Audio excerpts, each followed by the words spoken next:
Menjawab pertanyaan besar, dengan cara apa keragaman memperkaya sebuah komunitas? Untuk menjawab pertanyaan ini, mari kita amati dua kata di dalam pertanyaan ini, yaitu keragaman dan komunitas. Komunitas dalam Kamus Besar Bahasa Indonesia berarti kelompok organisme, orang, dan sebagainya yang hidup dan saling berinteraksi di dalam daerah tertentu, atau disebut juga masyarakat atau paguyuban. Jadi, komunitas dapat dikatakan juga yaitu sebagai kelompok atau kumpulan orang.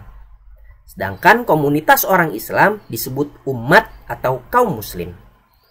Selanjutnya, kata yang selanjutnya yaitu keragaman. Keragaman dalam Kamus Besar Bahasa Indonesia berasal dari kata ragam. Sedangkan keragaman berarti perihal beragam-ragam, berjenis-jenis, perihal ragam atau perihal jenis.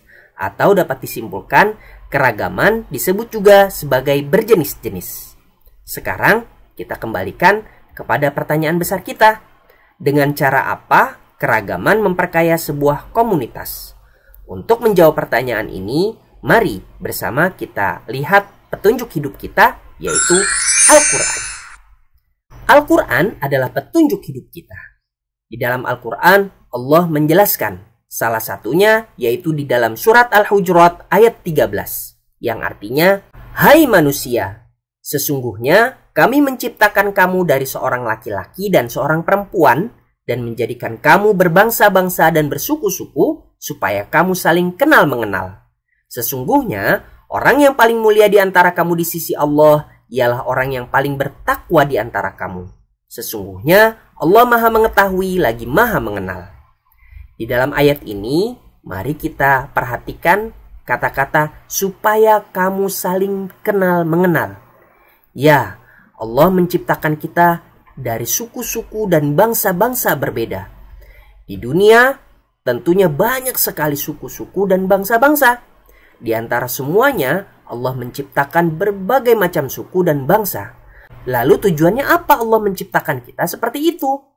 Allah menjelaskan, Allah menciptakan kita agar kita saling kenal mengenal satu sama lain. Dan Allah tidak akan membedakan orang yang satu dengan yang lainnya karena suku atau bangsanya, kecuali dengan takwa atau sikap nurutnya dia kepada Allah. Di dalam ayat lainnya, Allah Subhanahu wa Ta'ala juga berfirman, "Tolong menolonglah kalian dalam kebaikan dan takwa, dan janganlah kalian tolong menolong dalam perbuatan dosa dan pelanggaran." Al-Quran Surat Al-Ma'idah ayat 2. Di ayat ini kita cermati kata-kata tolong menolonglah kalian dalam kebaikan dan takwa. Ya, Allah menyuruh kita agar saling tolong menolong antar sesama kita. Kita adalah bagian dari komunitas. Oleh karenanya, kita harus meningkatkan rasa solidaritas dengan saling perhatian dan saling membantu antar sesama kita.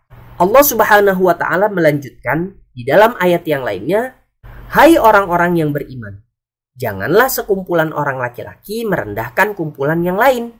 Boleh jadi yang ditertawakan itu lebih baik dari mereka. Dan jangan pula sekumpulan perempuan merendahkan kumpulan lainnya. Boleh jadi yang direndahkan itu lebih baik. Dan janganlah suka mencela dirimu sendiri, dan jangan memanggil dengan gelaran yang mengandung ejekan. Seburuk-buruk panggilan adalah panggilan yang buruk sesudah beriman. Dan barang siapa yang tidak bertaubat, maka mereka itulah orang-orang yang zalim." Al-Hujurat ayat 11. Kita perhatikan ayatnya, janganlah sekumpulan orang laki-laki merendahkan kumpulan yang lain. Jadi Allah melarang kita untuk merendahkan orang lain.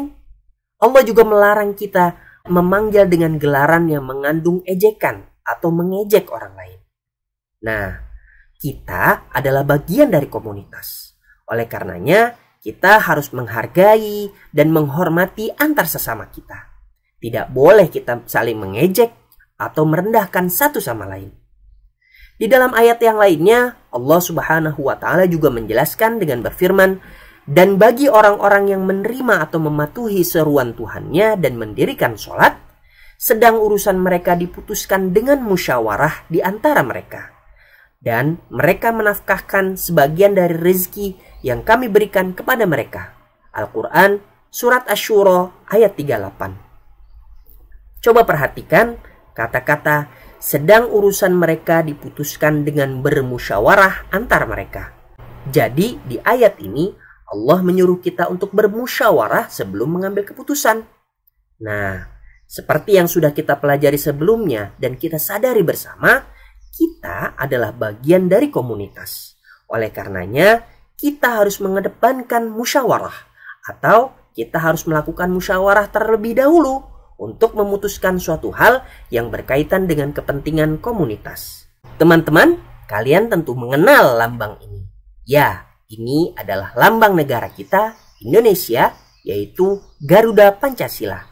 Coba perhatikan kata-kata di dalam lambang ini, yaitu Bhinneka Tunggal Ika. Kata Bhinneka Tunggal Ika dimaknai bahwa meskipun bangsa dan negara Indonesia terdiri atas beraneka ragam suku bangsa yang memiliki kebudayaan, agama, dan adat istiadat yang bermacam-macam, serta beraneka ragam kepulauan wilayah negara Indonesia, namun keseluruhannya itu merupakan suatu persatuan, yaitu bangsa dan negara Indonesia. Keanekaragaman tersebut bukanlah merupakan perbedaan yang bertentangan, namun justru keanekaragaman itu bersatu dalam satu sintesa yang pada gilirannya justru memperkaya sifat dan makna persatuan bangsa dan negara Indonesia. Oleh karenanya, ketika kita berbicara tentang komunitas, maka kita dapat bercermin kepada bangsa kita, yaitu ciri-ciri bangsa kita adalah kita saling tolong-menolong, menghargai, dan bermusyawarah. Hal ini sejalan pula dengan apa yang sudah Allah perintahkan dan jelaskan di dalam Al-Quran untuk kita. Teman-teman, begitulah jawaban dari pertanyaan besar, dengan cara apa keragaman memperkaya sebuah komunitas.